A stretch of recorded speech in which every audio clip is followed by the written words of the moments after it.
You know, one reason that even rank-and-file Americans have a problem with soaking the rich and raising taxes everywhere is because we are aspirational. Even those of us who aren't rich dream that one day we could do well and be rich. America is now embarking on the Great Recovery, and we should all be proud to be part of it. And one guy who demonstrates the hard work and the determination of the American dream is Andy Andrew, the author of a lovely little book called The Noticer. Andy, way back when he was like 19 years old, he was living homeless under the Santa Monica Pier. Now, sir, you're with us tonight. Welcome. You've made the New York Times bestseller list, which means, of course, I hate you. But tell me, sir, how did you get there? Dennis, well, it wasn't under the Santa Monica Pier. It was Alabama, which is right near Santa Monica, actually. But I was on the Gulf Coast. And that's my producer's fault. I was just told by a producer to let you know that, and it was. So go ahead. But my parents died. My mom died of cancer. My dad in a car accident. I made a bunch of bad decisions and ended up literally homeless before that was even a term. You know, 30 years ago, nobody was talking about homeless then you were just people. a beach bum. Yeah, I was. All right. What set you right? Well, I met an old guy late one night who told me something very specific that I think is the answer for America's people right now. And what is that? Do something. He said, when you don't know what to do something.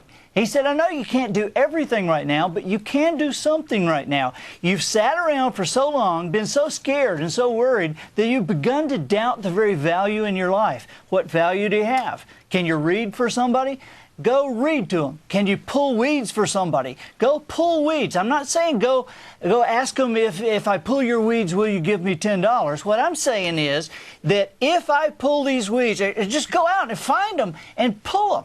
And you will establish value in your life that you didn't realize was there. And other people will see a value in you that they didn't see before. And people of value get opportunities and jobs. Right. Yeah. So instead of sitting back and feeling the fear, folks, sell the hope, build some hope. Yeah, thanks for that, Andy. And we're going to bring in the real deal squad, actually. We're going to bring them back. We got Julian, Julie, Ben, Peter, Amanda, Bernard, Keith, and Greg. And what was the name of that maid on the Brady Bunch?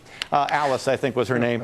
Greg Knapp, start us off. Isn't this a great American tale? The idea here was a guy homeless when he was 19 or 20 years old. Now he's fat, happy, well, not that fat, and a bestseller on the New York Times list. I love it. Absolutely. It's the American dream, and we really need a new American dream now, because the idea of one job for 40 years, retire with a gold watch, isn't there. You've got to come up with ways to create income generators for yourself, maybe more than one, hopefully more than one.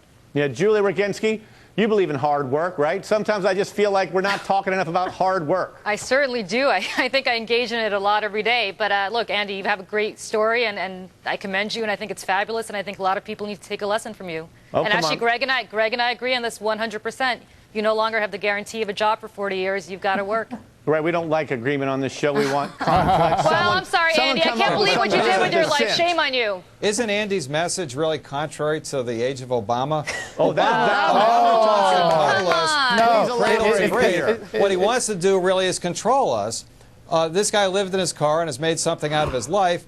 Will that be possible in 10 years, 20 years, 40 years? Andy? Guys, we have spent so much time in this country looking at each other and devaluing each other. When we look at a kid and say, oh, you're going to be a doctor, but you're going to be a guy who fixes cars. Don't we need people to fix cars?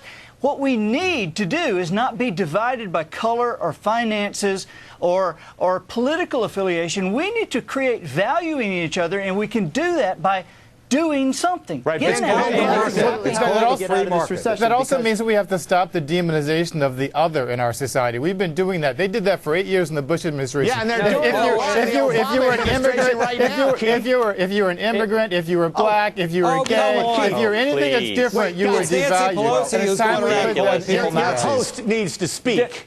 You know, you're right, Keith, about demonization in the Bush administration, but Obama, anyone who opposes him, he gets sulky, he gets sullen, and he starts to attack. And he says that they're just part of the special interest, and they want to have gridlock, and they want to stop. I mean, he's demonizing it just like everyone else. Obama is the least right now, back to what Andy was talking about, because that is ultimately how we're going to get out of this recession, is to do something. And I think we're starting to see that now. The Rasmussen Confidence Index just came out. It is at its highest level since the bottom dropped out of the economy in mid-September. It's gone up 19 points this year. But and what we got to make sure we do, though, is when people do something. Talk shorter, please, Greg. Yeah, what we got to make sure, though, is when people do something, they don't get punished for it and taxed more and more their freedom taken away. They've got to have the opportunities and get the government out of the way. You know, if you get involved out there, that when you do come out and you get involved and you actually take charge of your own life and have an opinion about health care reform, that you don't get called un-American for doing it. Are you kidding me? After everything that George Bush said about people who criticized him? He never called anybody un-American for showing up and being Please, one at a time. Julie, what is your answer to that? My answer to that is, Andy, you did a great job. You're absolutely right. We shouldn't be demonizing each other. And yet here in this panel, with some, you talk about you did a fabulous thing, and here go, the Republicans coming in and blaming Obama for all the ills of the world. I didn't blame anybody. You're all missing the point. Congratulations, Andy. Good job. Guys, there was a time in this country. Be quiet, everyone, please. Run your comments through me. I'm trying to maintain control. You got 20 people here, I got people who are trying to control me. Ben Ferguson, about being demonized. I read somewhere that you're all but banned from CNN because of health care commentary or something. What's going on with that? I don't know. There's a lot of people right now that don't like me because I actually look at the bill, talk about it, and then they say, oh, we can't have that guy because he actually reads from the actual bill and talks about it in this country. I don't think that's it, Ben. I think it's that, frankly, you have your own radio show and you've barely even been able to grow facial hair yet. I think that is what they kind of resent. Julian Epstein, get in on this. Or he doesn't understand basic parts of what's in the bill. I think you didn't read the bill. Maybe that's it. I think the story is a magnificent story. We all believe in the American dream. We all believe in entrepreneurialism. But I think the larger point is this. We need to reform our educational system, our energy, our healthcare system so that we can compete in the 21st century.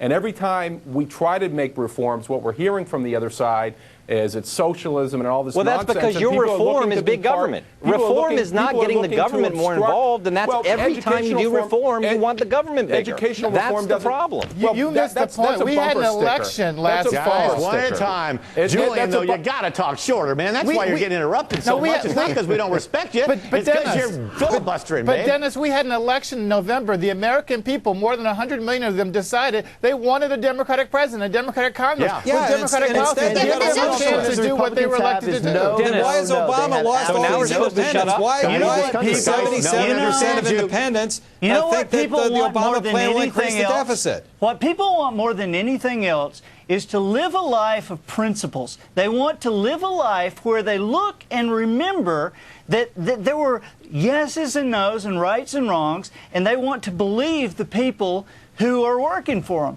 Politicians are only actors, Andy, who are reciting a script written by the audience. Okay, Andy, I think what the American people want most is not necessarily to principles. I think American people want to be left alone. Oh, well, Dennis, then I guess you, there's an election last November that happened that you just voted no on. I have.